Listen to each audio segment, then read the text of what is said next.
Hello, I'm Katrina Scott, Academic Director at the Center for Research and Education on Violence Against Women and Children at Western University.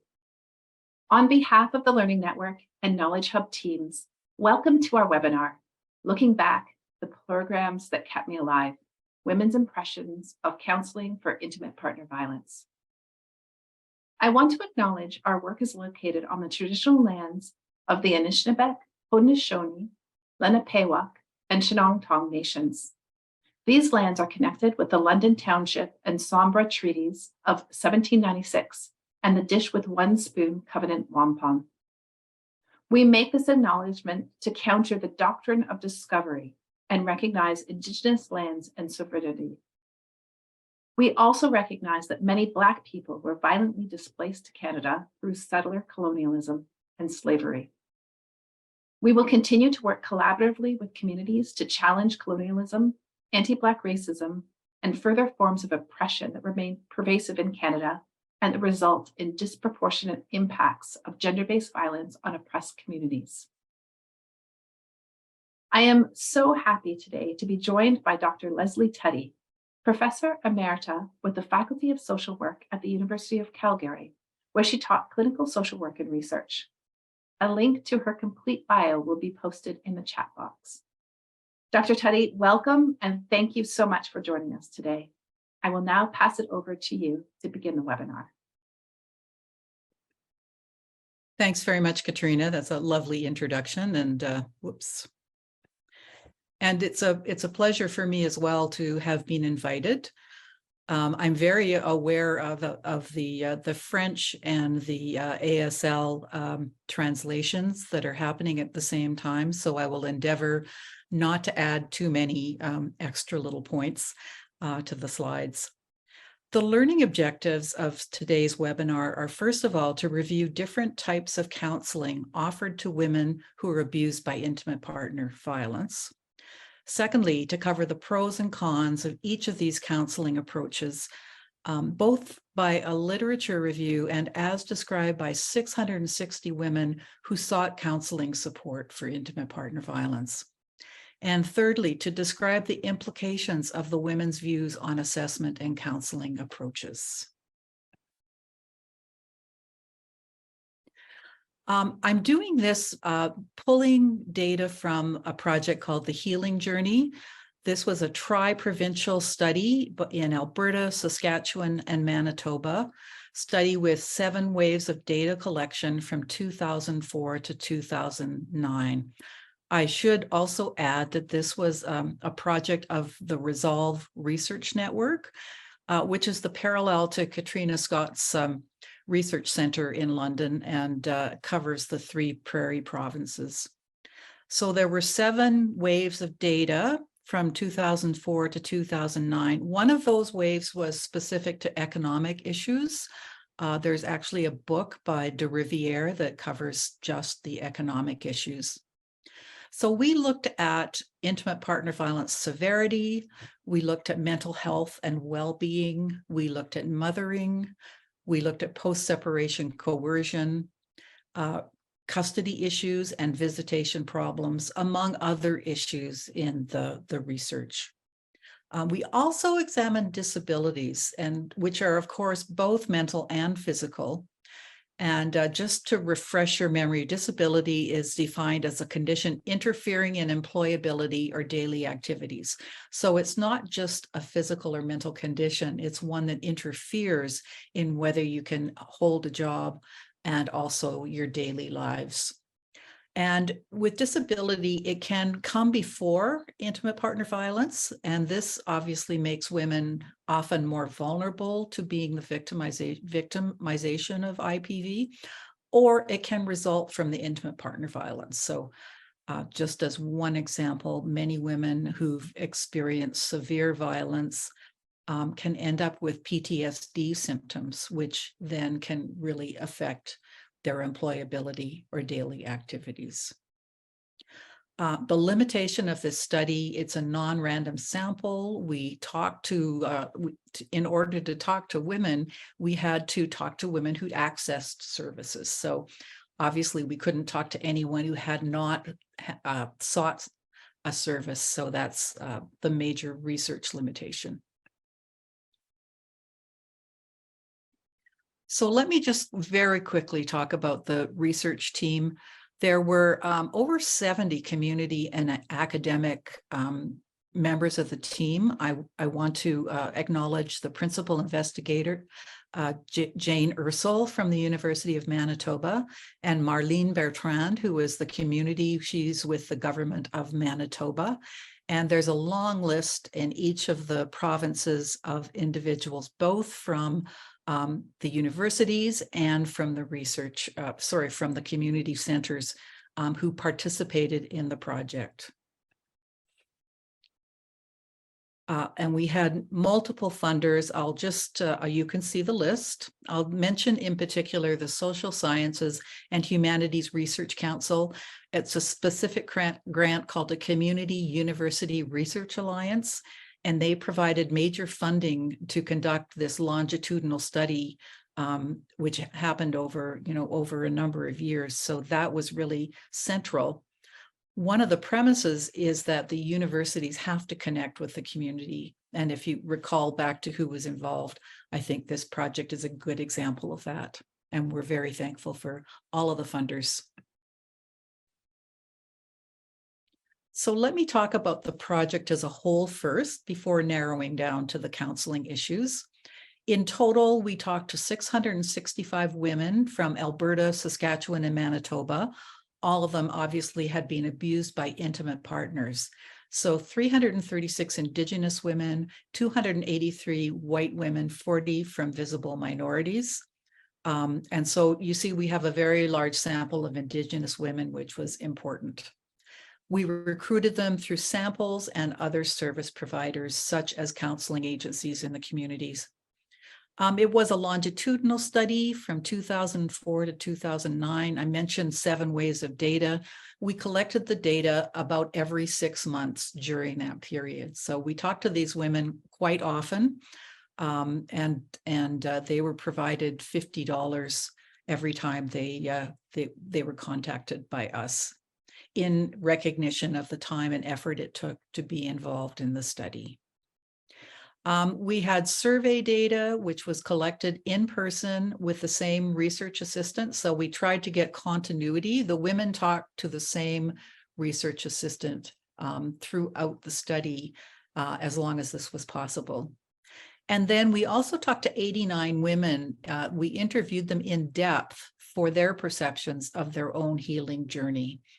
Part of that was the survey data was very quantitative. I'll show you the measures in a minute.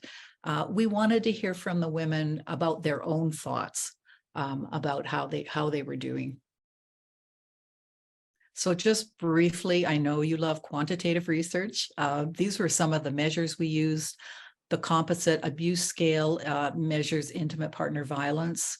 We used a symptom checklist looking at psychological distress, basically. How are these women feeling in the last week or so? There's a Center for Epidemiological Studies scale on depression that we used, a PTSD checklist, a quality of life checklist. And this one is interesting because it was developed by Sullivan and Bybee, who worked specifically with women in shelters. So it was only 9 items, but it was specific to women with intimate partner violence. And finally, we created a checklist called the Mother's Protective Strategies, created by the Healing Journey team, to look at what the women did as mothers to try to protect their children. So some of the key findings, all of these references are in the PowerPoint presentation, and I think in the resource list as well. So if you're looking for more details, you can check these later. So the first publication we had was looking at the mental health findings. How were these women doing in terms of their mental health? And what we found was interesting in that the average women's scores were not in the clinical range. So it could have been that by the time we talked to them, they were doing better. But it's so easy to stereotype women as having mental health problems. And in this particular sample of over 660 women, we found that for most of them, that wasn't the case. We did find that women with disabilities had the most severe mental health scores. So just thinking back to that definition of disabilities I mentioned before. A second publication, we thought it was important to, since we had a large sample of Indigenous women, to compare how they were doing to the women who were not Indigenous. So that included a large portion of white women, but also 40 women of visible minority backgrounds. And somewhat surprisingly, although the Indigenous women reported higher physical and emotional intimate partner violence, they did not significantly differ on the mental health measures. So they were doing about as well in terms of their mental health as the women who were not Indigenous. However, again, we found that disability was associated with more problematic mental health. Thirdly, we did a longitudinal analysis, and this is really the core of the research. We wanted to know how the women did over time. And what we found was that the women significantly improved quality of life, their mental distress, and their PTSD over about a 2.5-year period. Depression did not significantly improve, but it also did not worsen, and it wasn't in the clinical range in any of those time periods on average.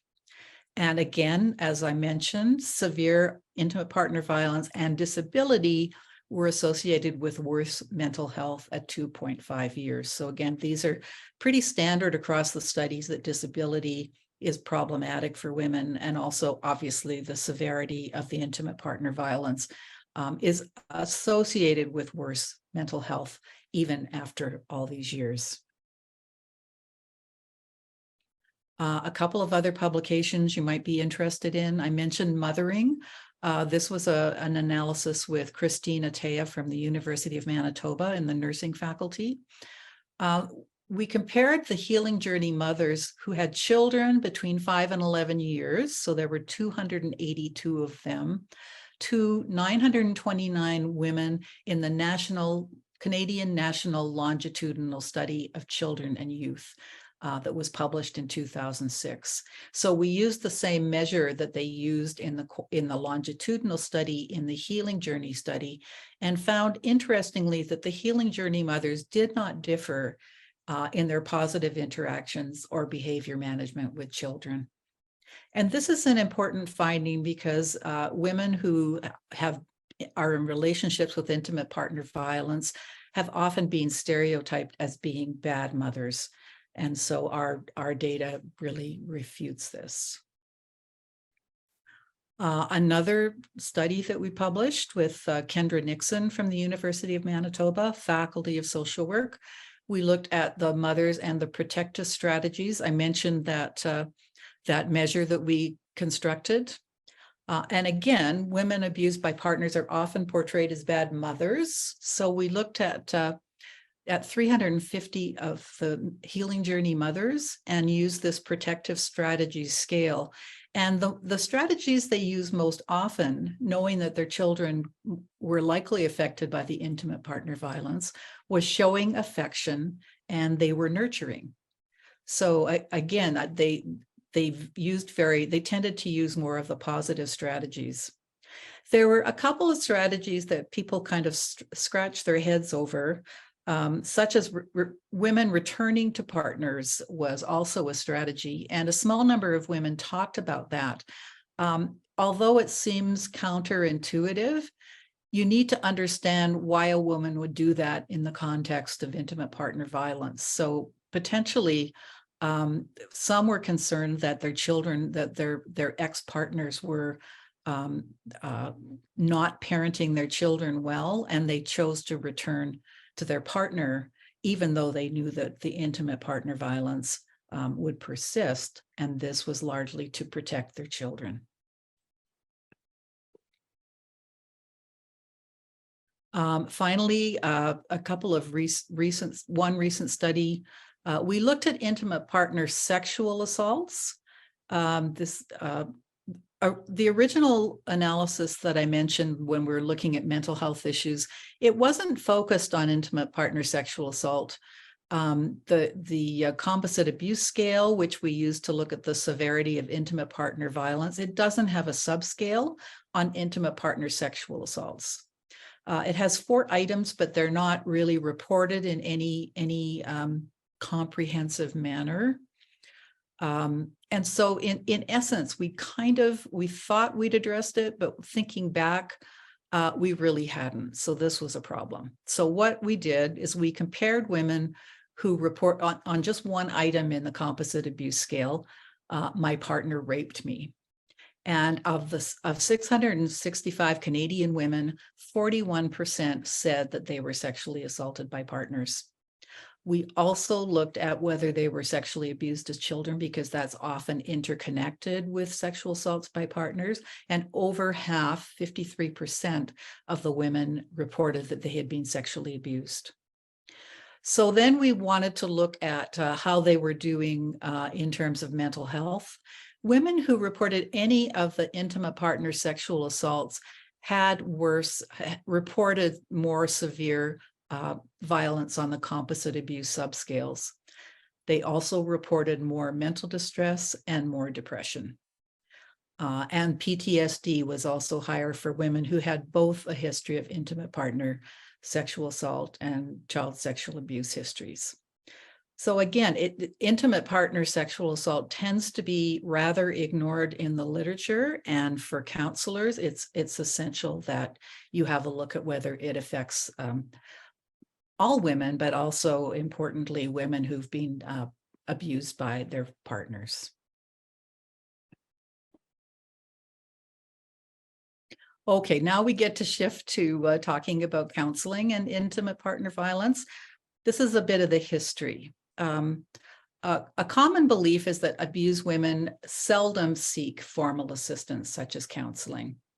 Most intimate partner violence studies do not focus on counseling. I had a very good look because as a clinical social worker, this is one of my areas. And I found 3 Canadian population-based studies that looked at help seeking and intimate partner violence that also mention counseling. And there are the references. Again, I've got the references in the PowerPoint presentation at the end if you're interested in looking these up. So Barrett et al., these are pretty recent studies. 32% of female survivors sought help from counselors or psychologists compared to only 16% of males. So they looked at both male and female victims. However, this was basically what they said about counseling. There was no information of the women's impressions or their satisfaction with the counseling that they received. And also that's a 32%. That's less than a third. That's a low proportion, which again, kind of verifies the first point in this slide that it's commonly abused women don't often seek counseling. I did find other studies, they tended to focus on evaluations of a single program rather than looking across programs. So the question for the current study is, what do women think of the counseling that they have received? I guess, first of all, how many receive counseling, and then what do they think of the counseling that they received? Here's history about IPV-specific counseling. It was first identified as an issue of concern by Violence Against Women shelters, and that was way back in the 1970s. The first Canadian Violence Against Women shelter opened in 1973. However, you didn't really see clinicians talking about it as of clinical concern until the 1980s. So there was quite a gap in there. Just to clarify, Violence Against Women shelters offer many services. They offer information about intimate partner violence, crisis counseling. If you read any American articles about Violence Against Women shelters, they tend to refer to the counselor's role as advocacy, whereas in Canada, we tend to refer to it as counseling. And often any studies that we've looked at, what did the shelter residents think about the shelters? They talked about emotional support and crisis counseling from the shelter staff as vital. And there's one study of mine and then another study by Sullivan and Verdon. So let's look first at intimate partner violence specific counseling and what it looks like. One of the most often referenced types of counseling are support groups for abused women. Some authors refer to them as therapy groups, but whatever, they're integral in many shelters and community programs. So whereas groups, and Katrina could speak in detail about this, groups for men who are intimate partner violence perpetrators is the key intervention for men. For the victims, the survivors, it tends to be support groups. And there certainly have been evaluations of these groups, and they tend to find statistically significant improvements in issues like self-esteem, attitudes towards marriage and the family, and depression. Currently, when you're looking at these groups, they tend to talk about trauma-informed practice, and that can be offered both in group or individual counseling. And there's quite a literature about that. And cognitive therapy is one of the most common strategies for PTSD, which again, as I mentioned, is often connected with intimate partner violence. Some models have been developed specifically for intimate partner violence, and some shelters actually offer cognitive therapy kinds of interventions. So when you look at non-specific intimate partner violence counseling, marital and family therapy has often been seen as controversial. And the reason for that is that therapists may not identify intimate partner violence because of the whole idea of therapy neutrality, that if you're working with couples, that it's important not to take sides. And secondly, the tendency not to recognize power in relationships. And I just want to speak briefly to this because in my own history, I had a background in couples counseling. My master's thesis looked at couples counseling. And we, at that point in time, we're talking 1977, it was a communications kind of an approach. We thought of the couples as having equality in the relationships, and it never occurred to us that there might be a problem with violence. We simply hadn't talked about that. So interestingly, in about 1987, I was having in conversation with a colleague. She reported that she's worked in the area of intimate partner violence and said you should never use couples counseling with them because of the power differential. And I have to say, it took me aback. It took me quite a while to sort of get around this because at that point, I still had not worked with couples where intimate partner violence was an issue. But over time came to see that this was an important consideration. There are some newer couples approaches that claim to address intimate partner violence, and this article by Sandy Stith documents a number of them. But there's still, I think it's an area that we still have to show some concern about. Other non-specific intimate partner violence counseling in mental health settings, for example, some psychiatrists and psychologists have stigmatizing responses to intimate partner violence. Often they focus only on the individual woman. They might look at her mental health systems. They simply don't look for or work with the context of intimate partner violence. So that can be problematic.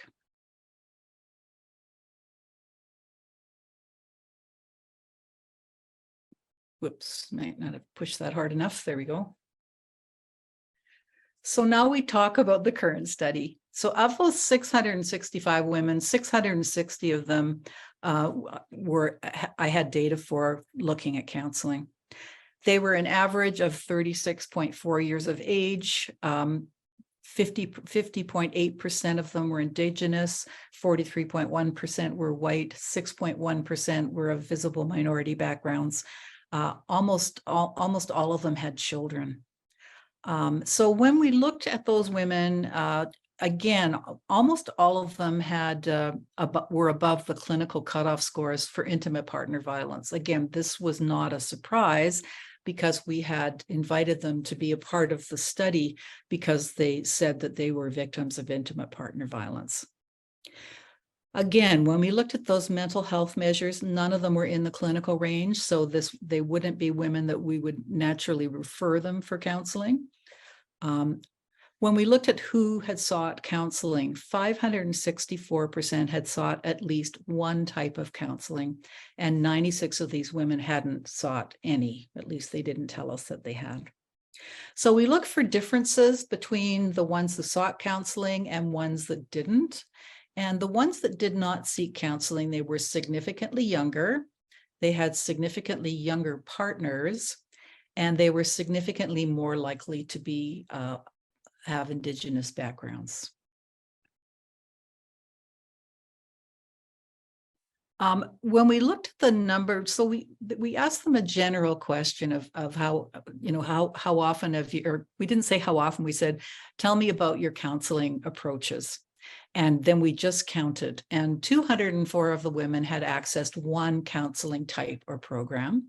135 listed 2, 111 listed 3, 41 listed 4, 32 listed 5, and 42 women listed 6 or more. There was an upper limit of 10. So again, contrary to that stereotype, a number of these women were very actively seeking counseling assistance. So there was a total of 1,383 programs, and that's at a minimum.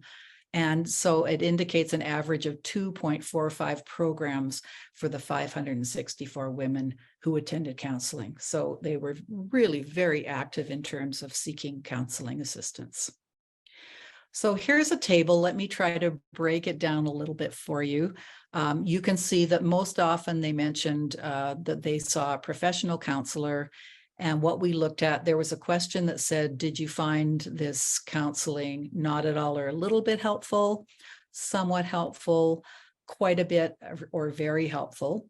So most went to see professional counselors, and 78% of those found the counseling very helpful. That's important to know. We also looked at shelter counselors or groups, and 98 women talked about shelter counselors, and 87.6% of them found it quite a bit or very helpful. So in fact, this was the group that was the most satisfied with the counseling that they had obtained, and this was from shelter counselors. We looked at other intimate partner violence specific programs. Sorry, again, the number's a bit smaller, but 80.4% found it quite a bit or very helpful. And then finally, couples counseling. It's a smaller number, but 12 women talked about going for couples counseling. And the majority of them, 2/3, said it was not at all or a little bit helpful. And I'm going to give you some examples of quotes from each of these types of counseling to sort of give you some sense of what was going on in each.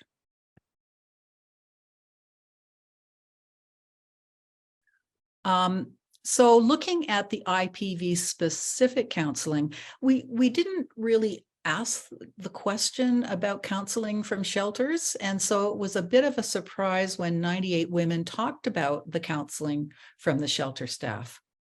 And just an example of some of the themes, lots and lots of positives. 54 women gave very positive responses, saying things like helpful. It was a neutral person to talk to. They asked the right questions, encourage you to do your own problem solving, encourage self-esteem. She showed a lot of compassion. She was non-judgmental. So the second issue that was mentioned most often was learning about intimate partner violence, and 20 women talked about this. And here's an example of a quote. It made me realize that there are more kinds of abuse than just physical.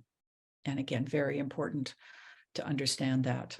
A lot of these women might not have identified themselves as having been abused until learning that it's more than just physical abuse. 24 women had concerns about the intimate violence specific counseling. One woman said, I felt better talking to an outsider. They listened but didn't give me practical help. they didn't follow up. So in any kind of counseling, that would be a concern, and it was mentioned here. Again, the 85 women talked about having been in intimate partner violence groups.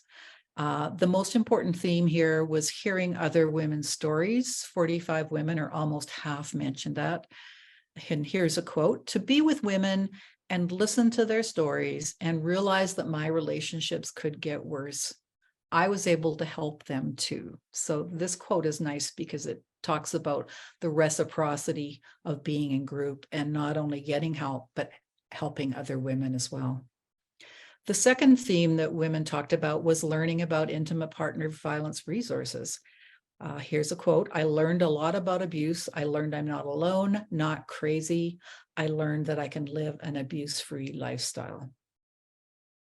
And number three, the third theme, there were some concerns, and 31 of the women mentioned them. Examples were group process issues, including a need for longer groups and better group leadership. Here's a quote: "Lacking regular participation by other clients. Control of group could have been better. Moving along, women holding up the discussion."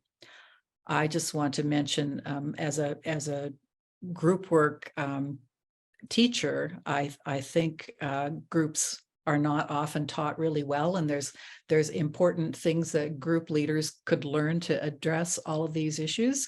But again, I'm not certain that we teach group as an intervention in most of our graduate studies, and I think that's a real lack. Okay, so non-IPV specific counselors, there were a number that we simply couldn't tell whether or not they were knowledgeable about intimate partner violence. So they're mostly from community agencies, and again, we don't have specifics about what community agencies. But of those, 86% were positive about the counseling that they received from these non-IPV specific counselors. And again, the first theme, which mirrors the IPV specific counseling, were women talking about positive therapy outcomes. Here's a quote: "For the first time in my life, I felt able to express myself and face some demons I've let sleep for years." The second theme was, again, learning about intimate partner violence. And one woman said, "I learned safety issues and the dynamics of abuse, how to recognize the signs so I won't get caught up in it again."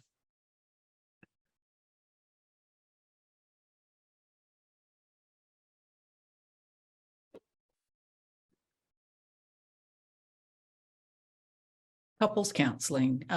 In the chart, there were 12 people who went to couples counseling, but they were the ones who answered that specific question. In the qualitative interview, or the qualitative comments, 35 women talked about couples counseling.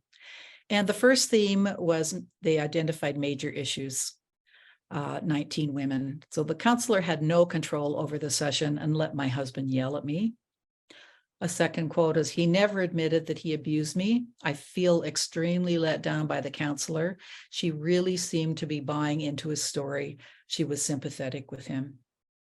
And there's just a number of quotes. It was hard not to put more of them in, but I'll let that go. But these are the kind of issues that the women were talking about, that since the 1980s, that some couples counselors have been, or some feminist therapists have been concerned about. The second theme was kind of interesting in that 12 women talked about how the couples counseling helped her, but not her partner. And one of them said, "Couples counseling helped my decision to leave him, but not in repairing the relationship because it was clear he didn't want to be there." And a second quote, "My husband and I had marriage counseling. While I received something out of it, my husband did not. He was just there because his probation demanded it. My husband was just not interested in changing." So again, two themes that raise questions about couples counseling. We also looked at mental health intervention. As I mentioned before, these tend to be sometimes psychiatric interventions, sometimes psychologists. 32 women talked about this. At least almost 2/3 found it helpful. Some of the women talked about medication being useful. Others talked about having diagnosis being useful. And others talked about the counseling assisting with the IPV or also a history of sexual abuse. And finally, mentioning that the counselor provided useful resources and support. There was another group, though, that talked about the mental health interventions not being helpful.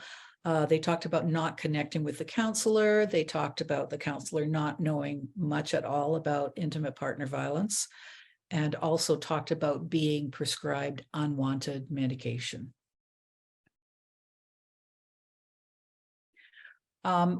16 of the women talked about addictions interventions, and that also included AA. And again, they tended not to describe these interventions in a lot of detail, but almost all of them found the interventions helpful. Here's a quote: "They helped me overcome addiction and realize I don't need to numb myself to deal with life problems." A second theme talked about the addictions intervention not speaking about intimate violence, partner violence at all. A woman said, "It helped me deal with addictions at that time in my life, but didn't help me see the abuse." And given that alcohol and substances are often used by women to numb themselves when their partners abuse them, it's too bad that we didn't hear a little bit more about addictions interventions. Faith-based counseling. So getting counseling from your priest or your imam. I think all of the examples in here, we're talking about Christian counselors. Again, it's a smaller number, so you can't really generalize from this. Most of them found it helpful and talked about it was helpful for compassion, empathy, and direction. It was a healing experience. But another five women, some of whom said it was helpful, also talked about limitations. The counselor was more focused on reconciliation. My ex convinced the counselor that he'd turned over a new leaf. The counselor was taken in by him. And any of those of you who've worked with men who are abusive, oftentimes they can be charismatic. The police can be taken in by them, the judges can be, and obviously counselors as well. But I think this limitation also, faith-based counselors don't necessarily receive IPV training, and much of their role is to keep the marriage together. We were also interested in Indigenous healing approaches, and especially since so many of the women were Indigenous, 19 of the women talked about it. And again, we didn't have a specific question about, did you receive any Indigenous healing interventions? But these are the women who mentioned it. And you have to remember that most of these are not typically specific to intimate partner violence. The majority found these interventions helpful. Here's a quote: "I went on sweats. They taught me ways to cope and anger management." And a second theme by a smaller number of the women talked about learning about intimate partner violence and also child sexual abuse. One woman said, "The medicine man provided validation that I was not the problem and that my husband needed to change." So what did we conclude from this study? Unlike the stereotypes of abused women, a majority sought counseling, many from more than one source. Indigenous women were the least likely to seek counseling, and again, may need encouragement to see this as a resource for them. And then here's a long summary statement. Across the most often used counseling types, so shelter-based counseling, 88% positive, IPV groups, 80% positive, general counseling, 80% positive. Most referred to their personal improvements while connecting with the counselors, and that second theme about learning about intimate partner violence and community resources. So these background pieces are really central. And in comparison, the dissatisfaction with couples counseling, 45.7% positive. That was really notable. So here's some practice implications. Clinicians need education about intimate partner violence. There's been recent studies in social work, nursing, work with mental health professionals that document the general lack of teaching about intimate partner violence. And they suggest the importance of education in post-secondary institutions or professional training programs. And maybe apologies to the interpretation people, but my experience in the Faculty of Social Work at the University of Calgary was that I developed a program in about 2003 and presented it to, they had a graduate committee looking at graduate programs. And the group of professors from child welfare said, oh, we covered that already. And so they refused to my course. And about a year later, the dean of social work, Gayla Rogers, came to me and said she'd had a group of students come to her asking for a course in family violence. And so she offered me the course, and it's been on the books ever since. But again, I don't know the extent to which this is common across Canada and indeed North America, but maybe that's something we can talk about in the discussion.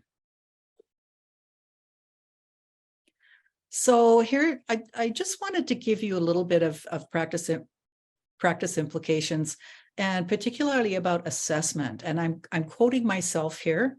This was an article that I wrote called Identifying, Assessing, and Counseling Male Intimate Partner Violence Perpetrators and Abused Women. And it's in Ramona Alagia and Kathy Vine's third edition of their book, Cruel But Not Unusual, Violence in Canadian Families.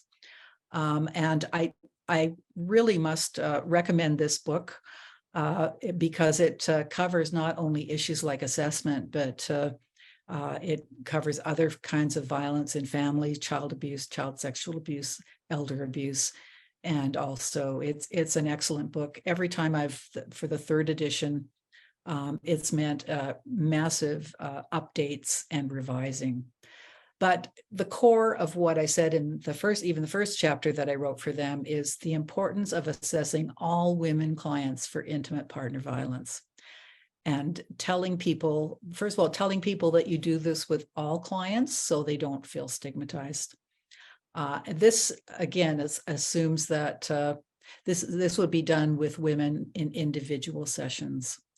And just to highlight this, one of my colleagues, Cindy Ogden, who just completed her doctoral dissertation, works at a community agency in Calgary. And because she's had this background as a shelter worker and as a research assistant for Resolve Alberta, she always asks all her women clients about this. And this is a generic counseling agency. She recently estimated that 51% of the women that she talked to are actually survivors of intimate partner violence. And when she further asked the question about intimate partner sexually assault, 40% of those women have been sexually assaulted by partners. So again, just to confirm the importance of assessing all women clients for intimate partner violence. So here's a quick and dirty little scale. I mean, in the chapter that I wrote, I went through a list of different the danger assessment, for example, the composite abuse scale, but most clinicians aren't going to have access to that. Here's a quick and dirty little 4-item questionnaire that you can use. It's not under copyright. It's called the HARK, the Humiliation, Afraid, Rape, Kick. So you can use this to assess intimate partner violence. The items for humiliation within the last year: have you been humiliated or emotionally abused in other ways by your partner or your ex-partner? Afraid, within the last year, have you been afraid of your partner or ex-partner? rape. There's a specific question about rape, and I told you how important I think that is. Within the last year, have you been raped or forced to have any kind of sexual activity by your partner or ex-partner? And the final item is called kick. Within the last year, have you been kicked, hit, slapped, or otherwise physically hit your partner or ex-partner? So again, something easy you can use just to quickly assess intimate partner violence in your clients. If you're dealing with couples, when couples come for couples counseling, they rarely identify intimate partner violence as an issue. They simply don't. So when you're working with clients and you're assessing them, let them know that at one point you will meet with each of them separately. And when you do that, it's then important to assess for IPV. And if IPV is identified, you need to talk about how to approach the partner. And obviously that involves a safety assessment too. With all clients who identify intimate partner violence, make a safety plan, and there's a reference Sullivan for a safety plan. You can provide information on the cycle of violence by Lenore Walker. And just let me say a little bit, the cycle of violence is women often identify this as helpful. It's a little bit critiqued by other people, but it's the cycle where the partner hits or hurts the woman, apologizes, brings the flowers. There's a period of calm, often called the honeymoon period, and then the violence occurs again. And the cycle can be very long. It can go over years, for example. And other women have mentioned that there's no honeymoon period in their relationships. But why it's useful for women is it helps explain to them why they haven't immediately thought that they were abused, because there's this pattern, this process whereby there's an apology and things seem to be okay, but then the violence occurs again. So that cycle is useful. You might tell women the location of the closest emergency shelters, talk about legal protection if they're appropriate. So for example, emergency protection orders if it seems to be relevant. One other point, do not push going to a shelter. In a study where they asked women what were helpful, one of the things they said was least helpful was being told to go to a shelter. In Canada, only about 7% of abused women ever go to shelters, and it's important that the women make the choice. The women who do go to shelters tend to be those with the fewest resources, the least money. They often have nowhere else to go, so it's important that they have it as a resource, but you really need to trust the woman to choose what's going to be best for her, and work with them to look at other options if they are adamant about not going to a shelter. And finally, offer trauma-informed counseling, whether group or individual. If there's anything we probably agree about in the counseling of women abused by intimate partners, it's that they've likely suffered trauma, and that you need to understand that in terms of the kind of work that you do with them. So that's my chance to talk about the things that I want to talk about. Just a couple of points to consider. This study is a secondary analysis on older data. You might want to know whether you think the results still have meaning. I can tell you that in terms of writing up the article on this, I looked really far abroad to see whether anybody else had done anything similar, looking specifically at counseling, and they really hadn't. So another question for you is, are the results surprising in any way? Would you like to disagree with me about any of these? That's the whole premise of having a conversation. Thank you so much, Leslie, for that really interesting and thought-provoking presentation, and for your reflections as well about the real need for information about women's experience of seeking and what kind of services and their satisfaction with services. I have a number of different questions that I get to ask you. So the first one that I'm going to ask, our audience was really struck by your finding around Indigenous women and the lower rates of accessing counseling. Can you talk a little bit more about that? Do you think it was because of potentially poor experiences with counseling professionals, or maybe with counseling institutions, or the issue around cultural awareness? Any thoughts around that? That's a really good question, and I don't really know from. I can just surmise based on what the data that we have.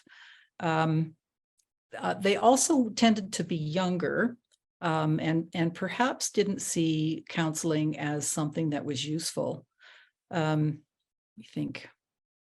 I mean, a number of Indigenous women did seek counseling. I can say that, but yeah, a number of them didn't. And these were not necessarily the ones that they might have used more Indigenous healing methods, but just simply didn't talk about that because it didn't seem to fit in with the question that we were asking them. I think it might. Younger women, not younger Indigenous women, are often more tied into their Indigenous backgrounds, and so I think again we have to be more open about how we connect with Indigenous clients at all, and also just to make sure that the women have all the options that they need, including counseling. Yeah, thank you. I'm gonna go to a kind of smaller stats question for a second. Okay. So at the Sure. beginning, you talked about the fact that 41% of women had been sexually assaulted by a partner, and 58% had been abused as children. Do you know how much of that was overlap? Do you remember, or how? Because obviously you could have groups that were one or just the other or both. Yeah, we did, when we did the comparison, we looked at 4 groups. We looked at neither. We looked at just intimate partner sexual abuse. We looked at just child sexual abuse, and we looked at a smaller group that had experienced both. And so we really did, because honestly, you can't think about child sexual abuse is such a precursor to being vulnerable to other kinds of abuse. It was really important for us to look. So I can't remember the exact numbers. It's in the article, and I'm trying to think, that is not, that's not one of the articles that's open access, but it is available in Violence Against Women. It's called Me Too on the Canadian Prairies. And it does look at those 4 groups. And it was surprising to us that 41% had experienced intimate partner sexual abuse, because remember, we'd done this big analysis looking at all the other mental health concerns, and we kind of, I mean, I work a lot in sexual assault, so I kind of thought we'd covered it, and then it occurred to me that it hadn't. So I think that's why this particular article is important, because there don't tend to be a ton of articles that look at intimate partner sexual assault, even though we've been talking about the issue since the 80s. So it's not exactly new, but it tends to get lost. Yeah, I'll just echo that. I think that sexual assault within intimate partner relationships is just one of those things, as you say, that is so often not even asked about, and is overlooked in research. Yes.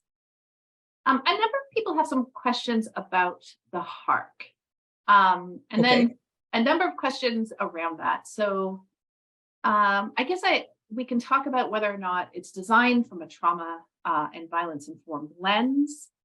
We can talk about kind of the specific wording that it uses, I guess, but can you maybe just talk a little bit more about the HARC tool and how you feel about it? Right.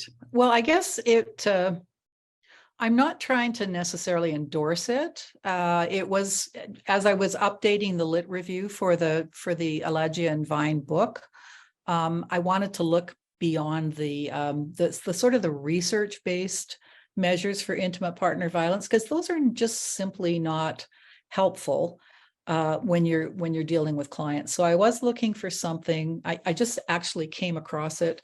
I would invite people to go and look at the original article, which is the references later on in the PowerPoint presentation.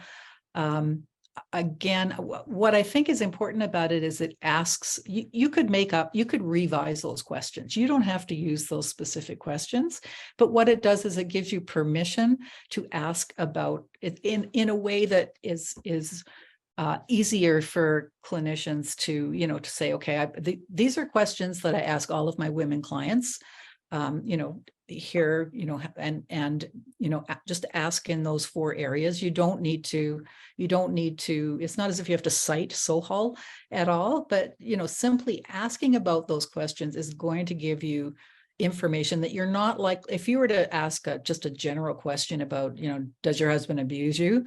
You're not likely to get much information. So focusing in on those key areas, sexual assault, physical assault, humiliation, fear, is a way that you can get at those issues. But by all means, you don't have to use the scale. I'm trying to give people permission to use those kinds of questions to ask women.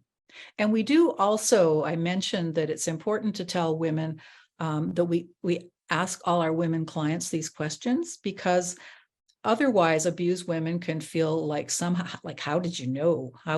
Why do you think I'm abused? So it's important to sort of preface it with this idea that every woman that I see, I ask these questions.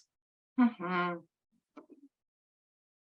Leslie, I'm going to say that kind of puts a theme, right? So we're talking a little bit about sexual violence and sexual assault within intimate relationships, and often not asked. And now we're talking about sort of more general. It's really important to be able to ask these questions. I'll also reflect that, a lot of the tools that we've developed, I think, over the last 10 or 20 years, tend to forget the control aspect, the limitations on autonomy, and kind of focus more on the physical violence. And so it's nice where there's ones that have a little bit, that breadth of feeling controlled is important as well. Mm-hmm, absolutely. All right, I've got a bit of a long question, but I think it's really important. So it's a little bit about definition, but I think it's a bigger question. So the question is, how do you define IPV specific counseling, such as provided in VAW shelters? So what are the qualifications? So for example, sometimes we hear about underpaid crisis workers in VAW shelters offering counseling type services. Does that count? In the question asker reflects that in her province, it tends to be the preferred type of service, even though the person is not a qualified counselor. And especially because other non-IPV counselors that are professionals tend to have little knowledge of power control or IPV. So Right. I'm curious about what the implications of your findings are around how we think about counseling, and who gets or who counts as a counselor, who doesn't, what kind of training is available. That's a really good question. As I mentioned, we were kind of surprised that the women mentioned shelters, because the question really wasn't about shelters, it was about counseling. We had a whole other set of questions about shelters, which I'm actually just having a look at right now. So it was the women themselves who perceived that what they got from the counselors was counseling, or from the shelter workers was counseling. And again, going back to the themes, it was a connection, a respect. So whether or not, even though they weren't trained counselors necessarily, their response to the woman, taking what she said seriously, these are all kind of core counseling skills that we teach, but they're also not limited to being a counselor. They're limited to, the shelter workers often know that women need this validation. And it's really important that the self-respect, the self-esteem, these are all things that perpetrators erode from the women. And so coming to shelter, these are issues that are likely, that they will likely have. And the second issue simply being, again, information about intimate partner violence, what it is, what it isn't, different ways that the women might experience it, including, again, that question about marital rape. because many women think that they have an obligation to be sexual partners, whether they want it or not. So there's, expanding what the women think about intimate partner violence, and also what are some of those resources out there beyond shelters, right? What are some of the things they can do? Some of them might be criminal responses.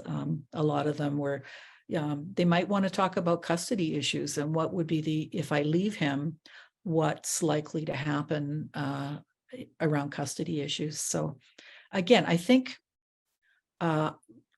we just decided to take their definition of counseling. And I think it's appropriate because there's having spent a lot of time in shelters over the years, I've just run into some amazing shelter workers.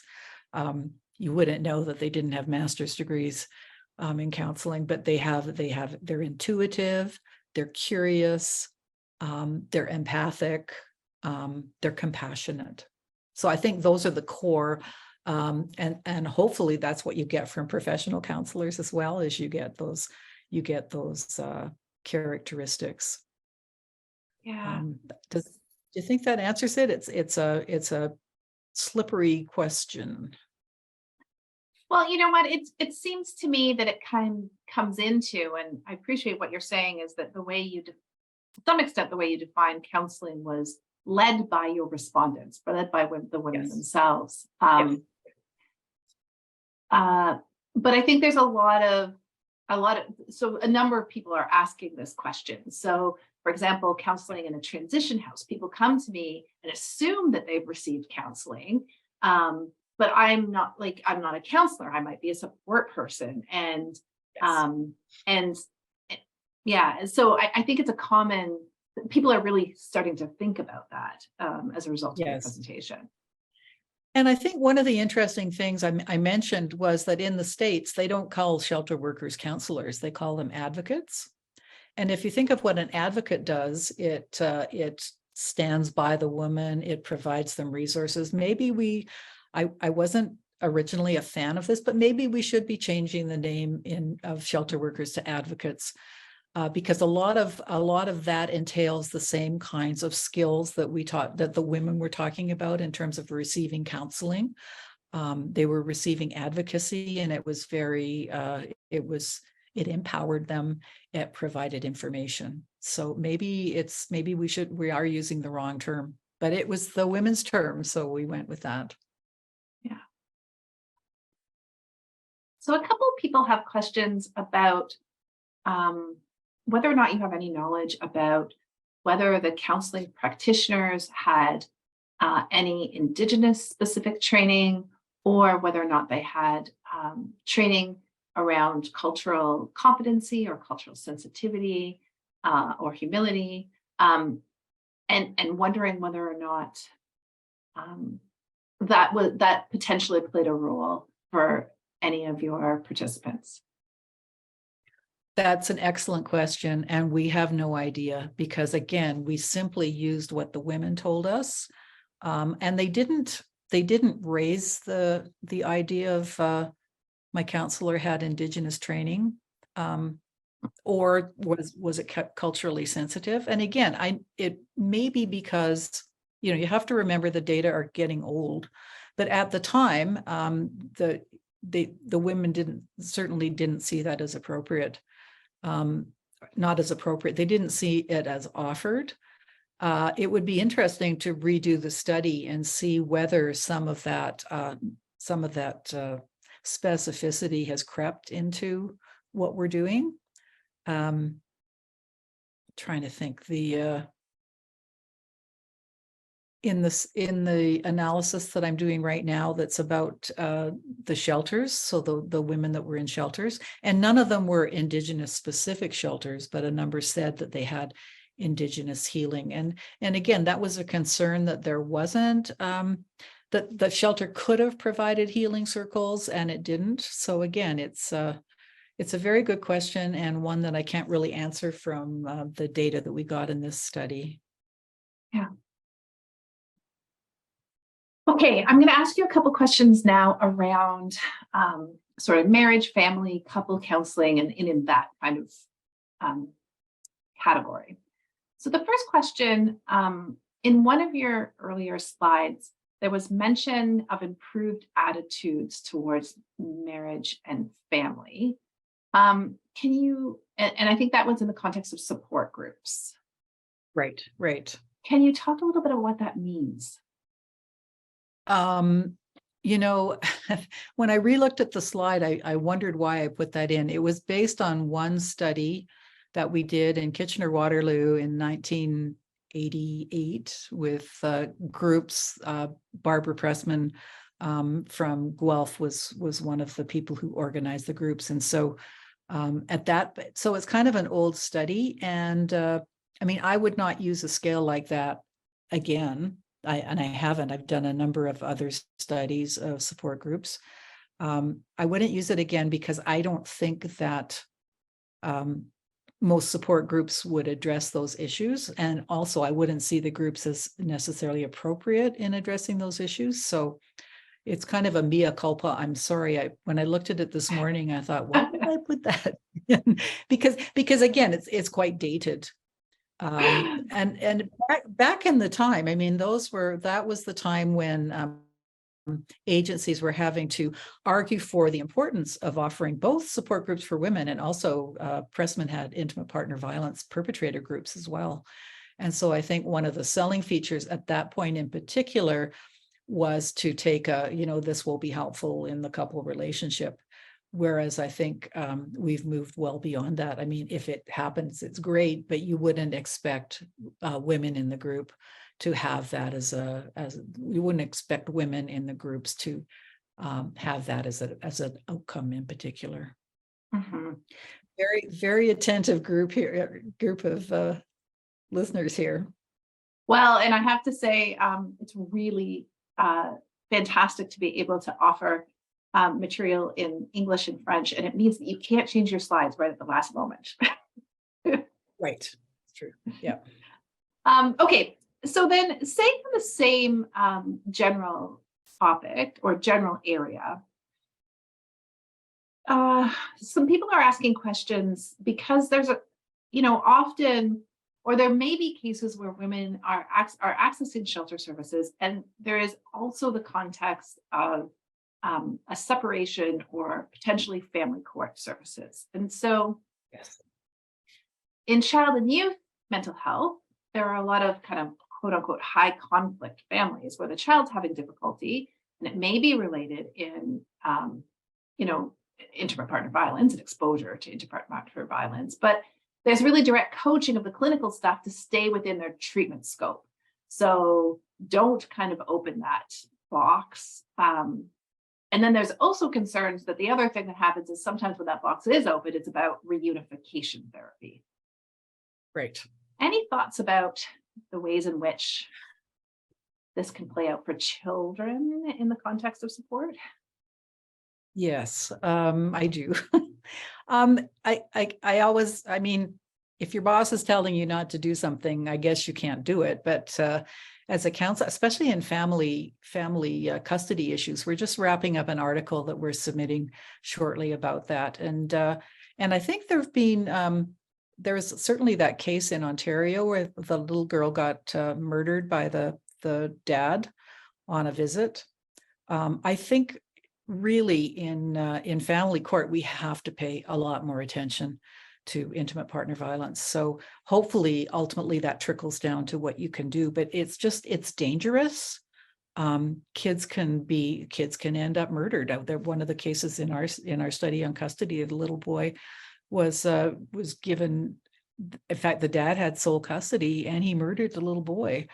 So, to put blinders on your staff seems like a really concerning issue to me. I mean, in assessment, for me, the goal is to open up. If something's not an issue, that's fine. You can close it down, but to not pay attention to it, it is just, I don't think it's ethical. And I have concerns about that. And I have concerns for the workers who are being told not to open that up.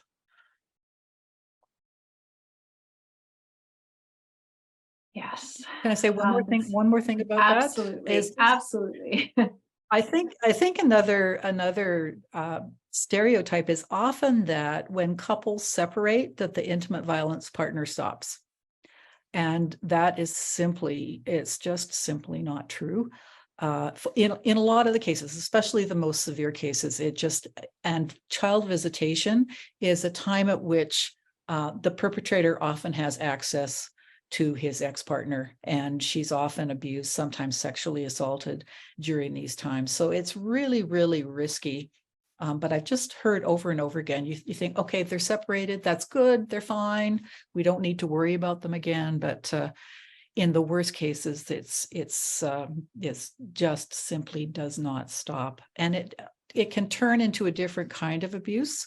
One of the articles that are available, it's open access, is one looking at post-separation coercive control, and it's in the reference list that we wrote, and it looks at just the multiple ways that partners try to control, that ex-partners try to control their spouses. The title is "He Tells People That I'm Going to Murder My Kids."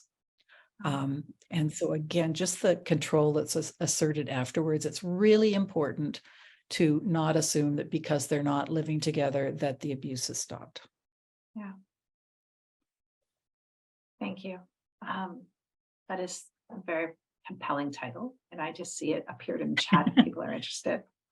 I've got a couple questions that have to do with the way in which poverty may play out and rurality may play out. So wondered if you have any data on help seeking in rural versus urban areas, thinking about how rural women, the ratio of like for people to resources might be lower, and also professional counseling may be unaffordable to the majority. And similarly, when we think about not rural and urban, but just think about accessibility financially, period. Was there any way to kind of look at the women who may or may not be able to access counseling because of financial means? Yeah, it's a really good point. And we did do an analysis looking at urban, rural, urban, middle-sized communities and rural women. And there were no differences in terms of whether or not they access counseling.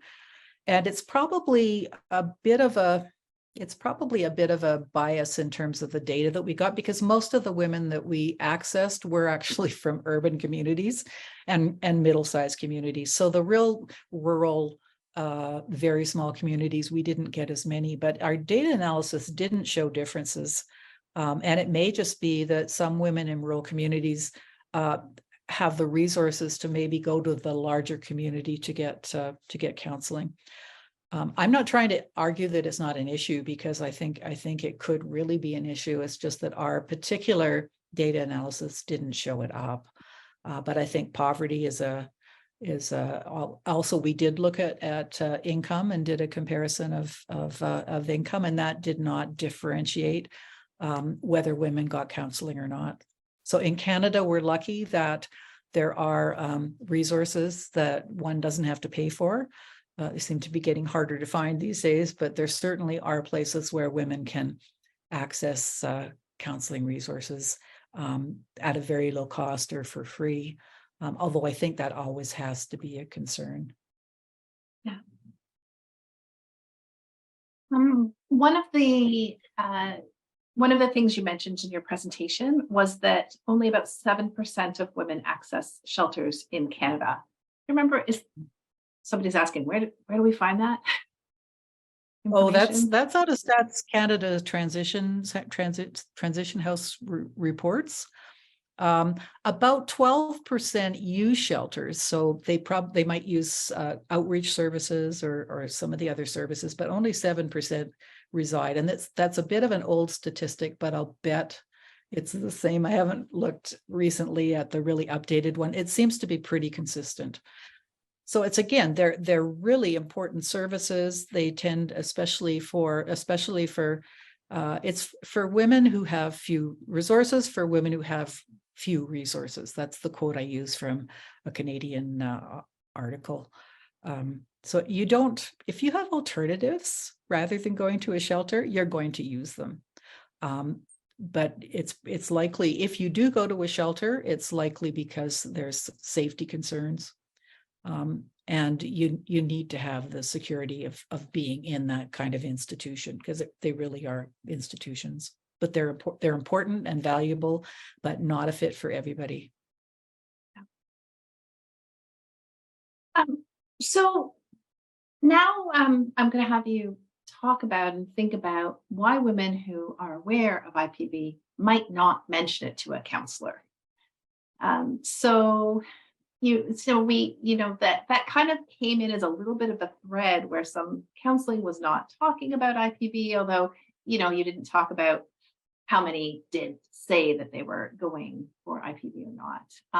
But certainly this person and many, I think, in the audience will have experienced women not really saying it or being vague about their experience, and wondered about some of the reasons why.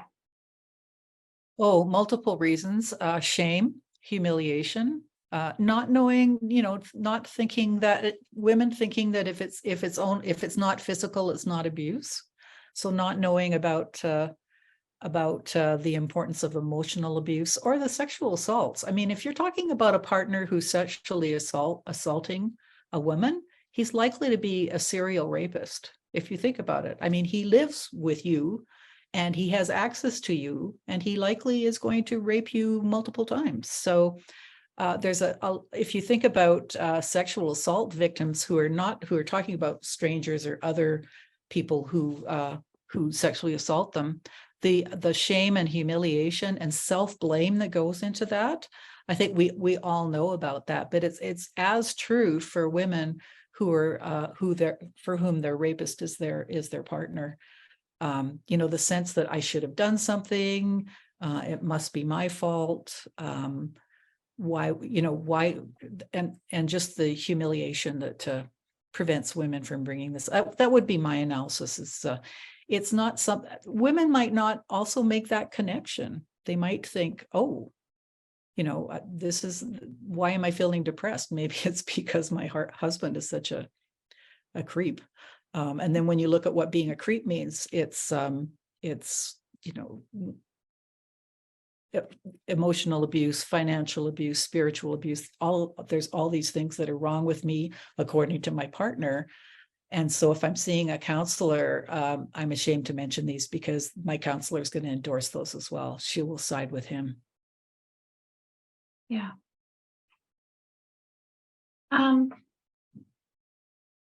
Sorry, there's many questions that I'm just kind of I'm going through them, working my way here.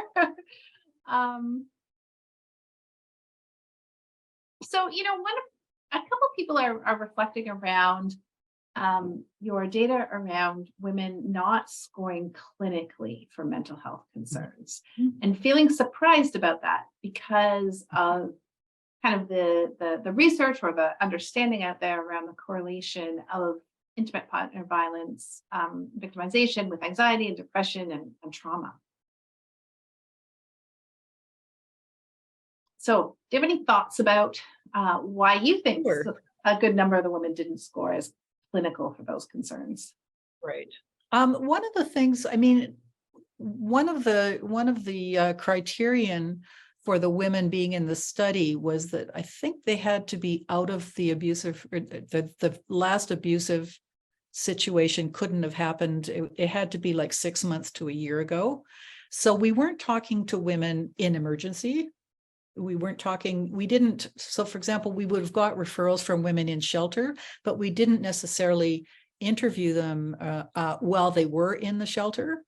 So the women had sought services. We couldn't talk to them if they hadn't, but they weren't typically in the immediate crisis.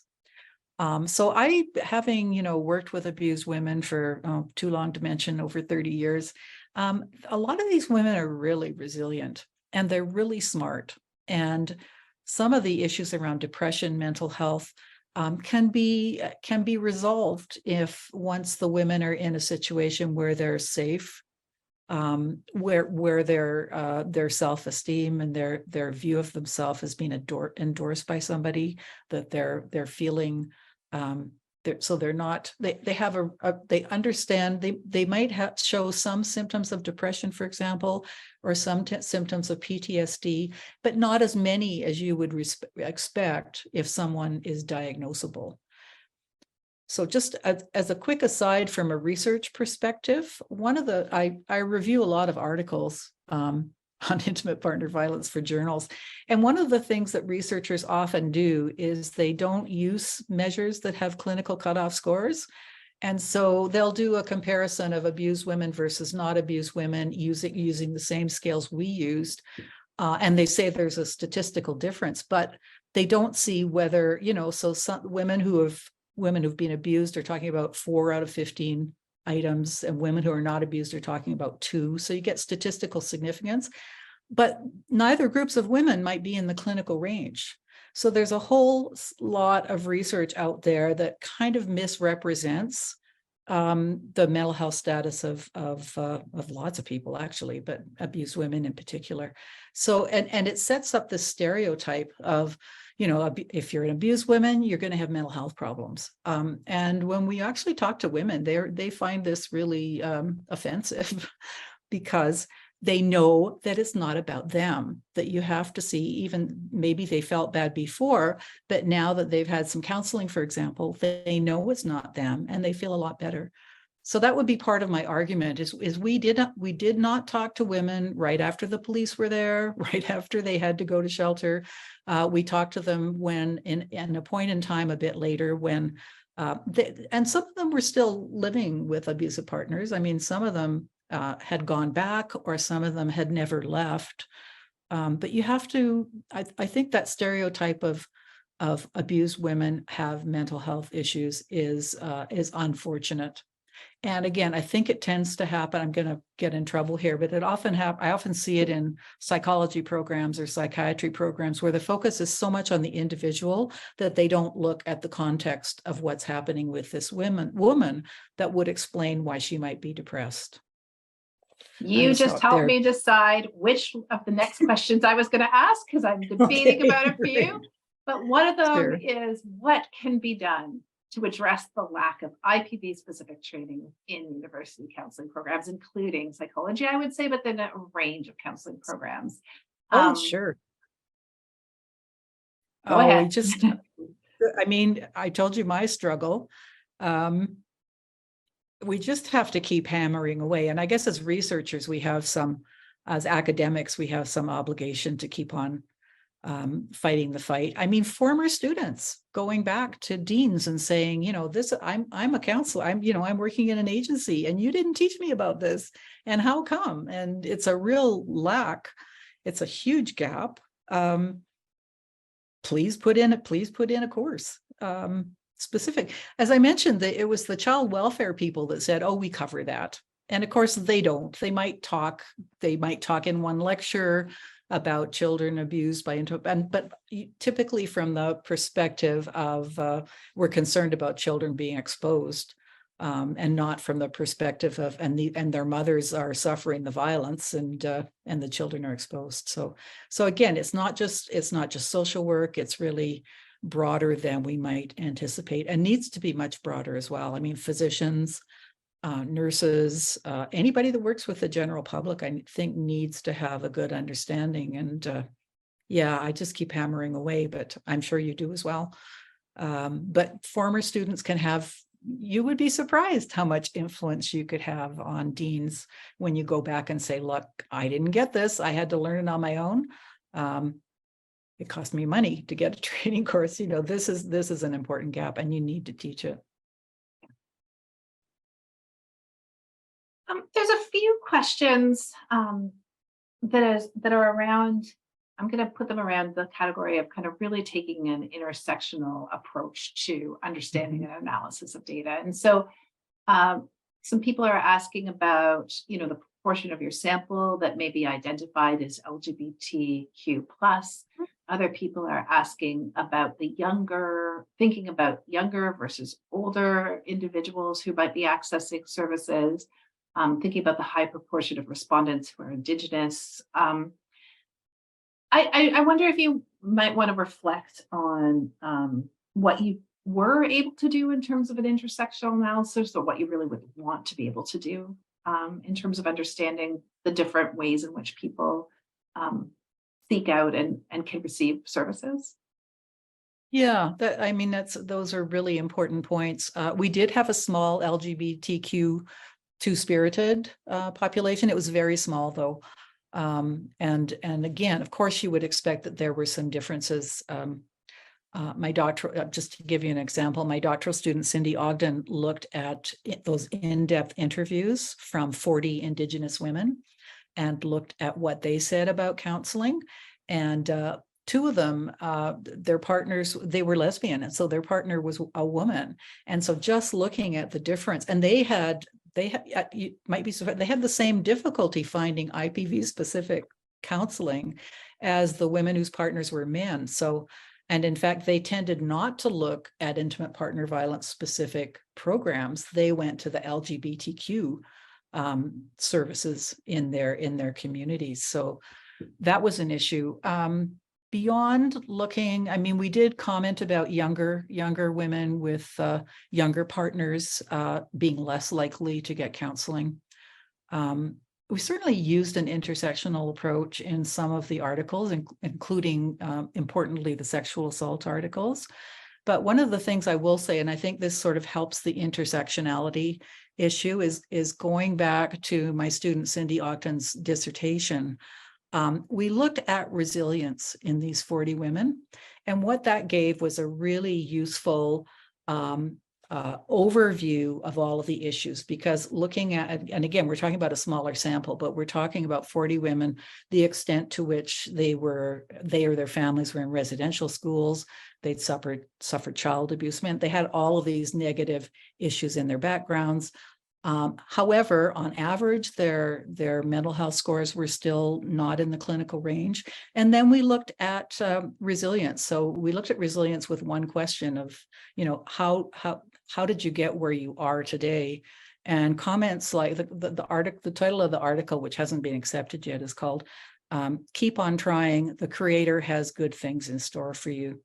And what we concluded was, despite all of these negatives, the women sought resources. They were they did their work, and also, so they had a number of positive characteristics, and they were doing pretty well. So we saw them as resilient. And I think that's really important from an intersectionality perspective, is that you look more broadly than just at the intimate partner violence, for example.